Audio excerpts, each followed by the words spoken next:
Going on, everyone? Welcome, Rabid here. Hopefully you guys are all having a jolly old good day out there, but I guess we'll find out. If you're a Kaspa miner, you might not be. So what am I talking about? We're going to take a look here. So I just sent the KS5L. I got some stuff here, different video. We know we're revamping and got more power to play with now.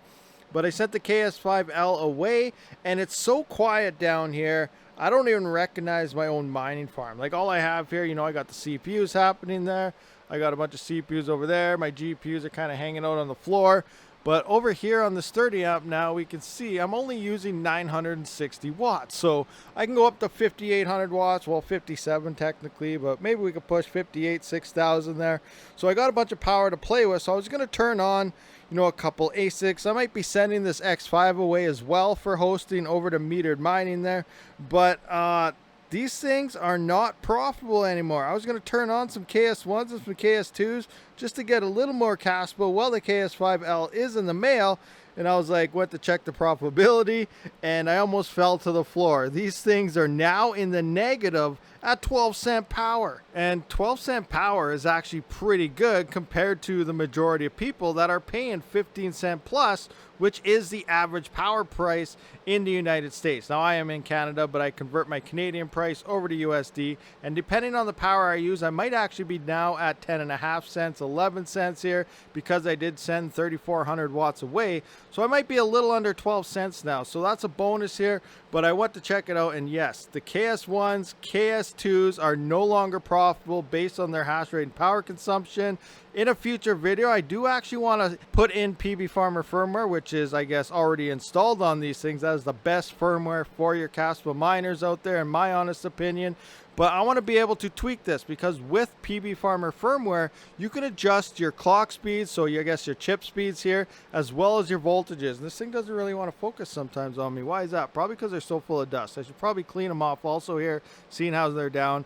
But I want to adjust the clocks down, and I also want to adjust the voltages way down, and maybe we can hit some nice efficiency settings and maybe boost these things back into profitability. Now, that is for a future video. Right now, let's just take a look at the Kaspa hash rate, the Kaspa profitability, and just how bad first generation Kaspa miners are now looking. All right, so here we are at mining now with only 12-cent power. And looking at the KS1 right now, it's making about $1.64 per day. Does cost about $1.73 in power. That is a profit of negative 9 cents. So you are losing 9 cents for running 600 watts worth of power here. Coming into the KS2, this is making $3.21, using up $3.46 of power here. You're getting a profit range of negative 25 to 31 cents, which is pretty insane here. So coming in, looking at my profit calculator here, there's about 820 petahash online right now. The price actually is slowly starting to come up at a little over 17 cents. You're only mining with 1 terahash, 9.74 coins. I'm going to bump this into the KS2 here, put in 2 gigahash here. We can see 19.49 coins. And then with all three of them, that is about what, 5 terahash worth. So let's just put that in. You can see 48.72 coins. So 5 terahash is only making 48.7 coins. And when I first got these miners here about 6 months ago or so, I can't remember exactly the date I got them, but we were mining over 5,000 coins per day. Over 5,000, that is insane. KS Zeros, when they first released, were mining over 1,200 coins alone, all by themselves here, which is pretty crazy. And now, fast forwarding into today, where we're actually at with these things, over 5,500 here, so 5,593 coins, down to just 48 coins with the same amount of hash rate. Pretty insane there. So let's kind of go through the Kaspa emission schedule, because unlike a lot of other coins, or pretty much every coin out there, you're not fighting just hash rate and price here. You're also fighting a very aggressive halving schedule on Kaspa. Now, I kind of want to go through this because I saw a Twitter space there. I can't remember, it was last week or 2 weeks ago. I don't think it had the main dev in it because they were kind of talking about him and how he was going over musical notes and stuff, and how that's how he came to be on, Kaspa reduction reduction happening gradually. But I think there are some other people that are very involved with Kaspa or have some great ties to the actual dev code. Anyway, the point here is I think they're giving misinformation. Yeah, as hard as that is to believe, they're saying how this small reduction is helping Kaspa and it's a lot better than the Bitcoin halving that happens every 4 years. Well, in my mind, this small aggression of Kaspa is actually way larger and hurts more than the Bitcoin halving, because this is actually doing a full halving every single year instead of every single 4 years. So as we can see here, though, in the first 5-6 months, we can see the Kaspa block reward was upwards of 500 Kaspa, and that's where the majority of all these coins mined. Early CPU miners got a crap ton of Kaspa, then it swapped over to GPUs, and GPUs got a crap ton of Kaspa all within all of this as well. And then the ASICs, I can't really remember when they came out, but most of those coins were already, I think, like anywhere from 70-80% of the total supply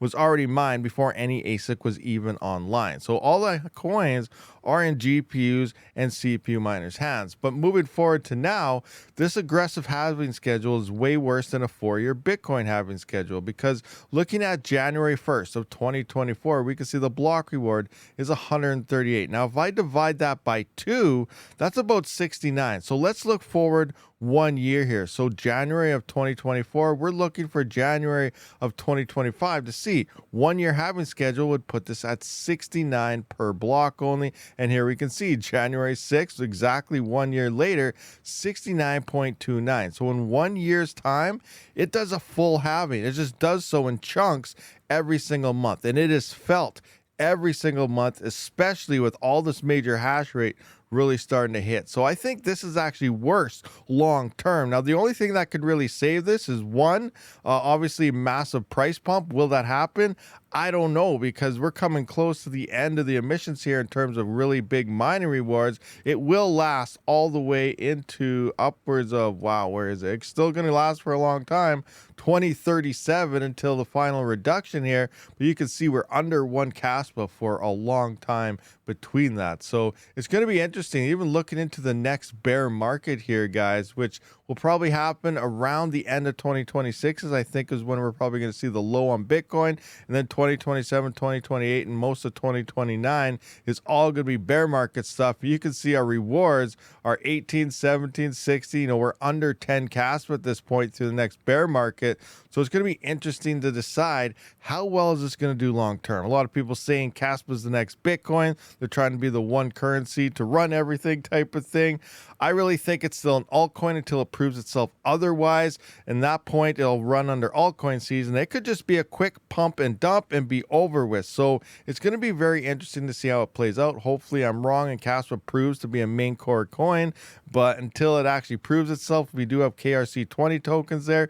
Maybe if lucky, if the fees remain broken like Ethereum always was, then we could see great rewards on mining blocks here, because the last mainnet test, it only lasted for 24 hours. They shut it down because the fees were broken, but we're seeing block rewards between 500 and 600, which is higher than original Kaspa. So this could save mining, but again, they're trying to fix that, and they're trying to make sure, Kaspa is supposed to be fast and cheap and stuff to use, so they want to keep those fees extremely low. So we'll see what happens on the next mainnet test, but the only thing us miners really have is major price increase, which is what everyone is expecting, or possibly broken KRC20 fees here, and maybe we'll see extremely high block rewards. We'll see what happens. It's going to be interesting, but that's kind of my 2 cents on what I'm seeing. Is this is turning very centralized now, with a lot of massive, huge mining farms with low power costs buying into all these crazy new miners here, and it's kind of pushing some of us home miners off the network. All right, guys, so that pretty much does wrap up this video. Let me know your thoughts and opinions on Kaspa mining down in the comments section. But what do you figure? Do you think this is going to turn into a very centralized chain where only the large miners with very cheap power can survive? I really think that may be the thing. Again, Kaspa could prove us wrong and go to some extreme price levels, and that's what we're obviously all hopeful on. But I really don't know if it's actually going to be a thing. The other thing that's kind of curious and up in the air is, are they ever going to fix the fees for KRC20 and all their assets and stuff? As we know, in the last test on mainnet, when they did do that on mainnet there, we saw Kaspa block rewards, especially on older nodes that did not upgrade to Rust, over 500 Kaspa, which was higher than when Kaspa first released. So the emission schedule exploded and miners are loving it. It only lasted one day. They shut it down and they're working on the fees. So there's still that option here. If the fees do get high, a lot of people building on it and using it and stuff like that, there may be a lot of incentive to keep mining this coin. But until we see what happens and if things get fixed, which high rewards, or I mean high fees and stuff, would go against what Kaspa really is, that it's supposed to be very cheap to transact and use, as well as be a fast blockchain. If those fees remain high, then I feel people won't even use Kaspa because of those high fees. But obviously miners will be loving it up, down, and center. So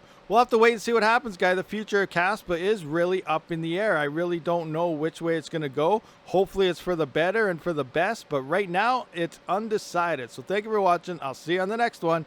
Rabid out.